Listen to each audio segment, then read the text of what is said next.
안녕하세요. 함께 걷자 부자의 길의 권프로입니다. 이제 본격적으로 한파가 찾아왔네요. 그와 동시에 세계 경제도 얼어붙고 있는데요. 하지만 이런 상황임에도 여전히 금리 인하 얘기를 꺼내시는 분들이 있습니다. 정말 한숨만 나오네요. 금리 인하에 대해 얘기하는 분들의 논리는 대개 이렇습니다.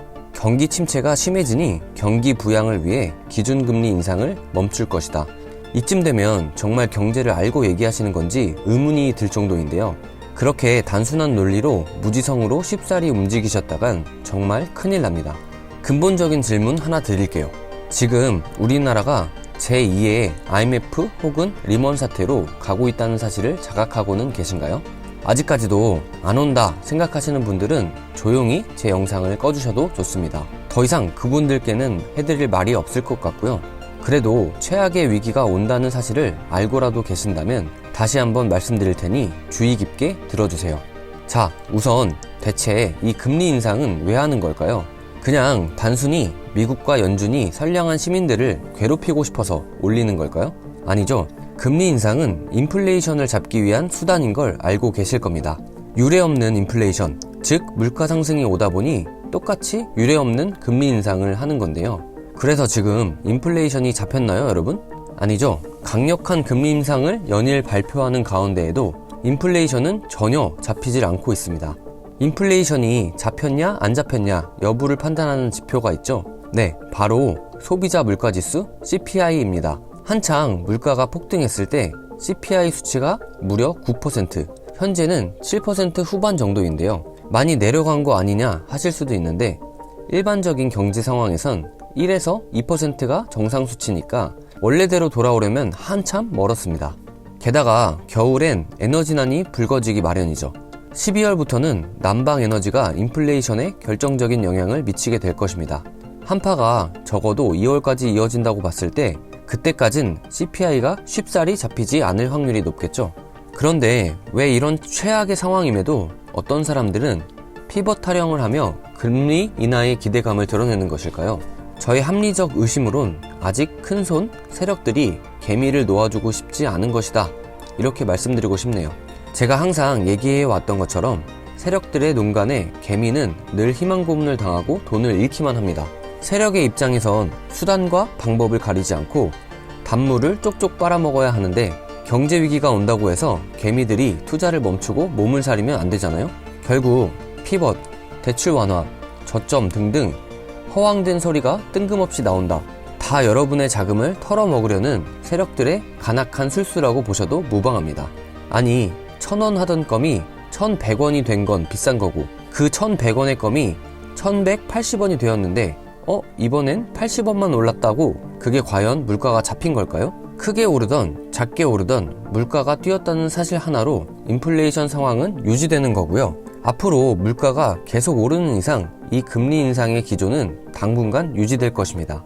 더 이상 경제에 있어서 순진하지도 맹신하지도 말자고요. 세력을 제외한 그 누구도 쉽사리 경제 상황을 예측하지 못합니다. 그렇기 때문에 끊임없는 공부와 쇄신이 필요한 것이죠. 게다가 최근엔 미국 채권의 금리가 역전되는 현상까지 발생했습니다. 당연한 얘기지만 10년 만기 채권이 단기 채권에 비해 더 오래 기다리셔야 하고 그에 따른 리스크도 크기 때문에 원래 금리도 단기 채권보다 더 높게 쳐주는 게 관례인데요. 하지만 현재는 2년 만기 채권이 금리가 더 비싸다고 합니다. 왜 그럴까요? 쉽게 말씀드리면 경기 침체가 장기화될 조짐을 보이고 있기 때문입니다. 경기 침체가 생각보다 길어질 것 같으니 사람들이 더 안정적으로 생각하는 장기 채권에 몰리게 된 것이죠. 그렇다 보니 장기 채권의 인기가 너무 높아져 수익률이 줄어들게 되었고 오히려 금리가 내려가는 현상이 일어나게 되었습니다. 물론 반대로 단기 채권의 인기는 그야말로 바닥을 치고 있고요. 이런 미국 채권의 금리 역전은 사실 처음이 아닙니다. 폴 볼커가 등장한 80년대 미국의 경제 위기, 걸프전, IMF와 닷컴 버블, 서브프라임과 유로존 사태에 이르기까지 하나같이 경제 위기가 일어날 때마다 똑같았습니다. 그리고 지금 2022년에도 결국 일어나고야 말았고요. 결국 그만큼 전 세계가 경제 대공황으로 향하고 있다는 명백한 증거입니다. 하지만 이런 위기를 아는지 모르는지 하느는 고작 베이비 스텝을 하는 악수를 두었죠. 최소 빅스텝을 통해 미국 금리를 따라잡으려고 할 줄 알았는데 대체 하느니 무슨 생각을 하는 건지 저로서도 알 수가 없네요. 어쨌든 이제 올해의 마지막 이벤트인 연준의 12월 금리 인상을 전 세계가 주목하고 있습니다. 모두 빅스텝의 가능성을 점치고 있지만 블러드 총재가 내년 기준금리 7%를 언급했기 때문에 저는 자이언트 스텝도 아예 배제할 수 없다고 보는데요. 물론 지금 상황에선 빅스텝도 엄청 많이 올리는 건 맞습니다. 하지만 여전히 이 빅스텝을 아무렇지 않게 생각하는 분들이 많은 것 같은데요. 이젠 한국 특유의 안전 불감증을 제발 버리시고 경각심을 가지셨으면 좋겠습니다. 우리가 휴전 국가로서 전쟁을 대비하듯 이젠 경제위기를 전쟁처럼 철저하게 대비하셔야 하고요.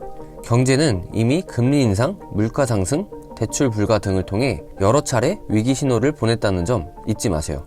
IMF 위기 때 전 국민이 금을 모으며 다시는 이러한 위기를 겪지 말자 다짐했던 순간들을 기억하실 것입니다. 또 서브프라임과 리먼 사태를 거치면서 느꼈던 아파트 투자의 위험성을 벌써 잊으셨나요? 제가 공포를 조장하는 것이 아니라 이건 현실이고 우리가 대비해야 할 위기이자 고난입니다. 마지막으로 얼마 전에 터진 FTX 파산 사태, 제가 분명 암호화폐에서 제2의 리먼 사태가 발생할 거라고 이미 6개월 전부터 말씀드려 왔습니다. 제가 볼 땐 FTX 사태? 이건 시작일 뿐입니다. 우리들이 그렇게 미친듯이 열광하던 코인으로부터 더 엄청난 재앙이 터질 것입니다. 여러분의 소중한 돈을 지켜드리기 위한 저의 이 외침이 가끔 의미가 있을까 싶지만 저는 이 영상들로 인해 여러분의 인생이 크게 바뀌길 항상 바라고 있습니다. 언제든 여러분의 질문에 답해 드릴 테니 포기하지 마세요. 더 궁금하신 부분들이 있다면 저희 오픈 톡방이나 카페를 통해 소통해 주시고요. 오늘의 영상은 여기까지입니다. 다음 영상에선 더욱 유익한 소식과 함께 찾아오겠습니다. 구독, 좋아요, 알림 설정은 사랑입니다. 지금까지 시청해 주셔서 감사합니다.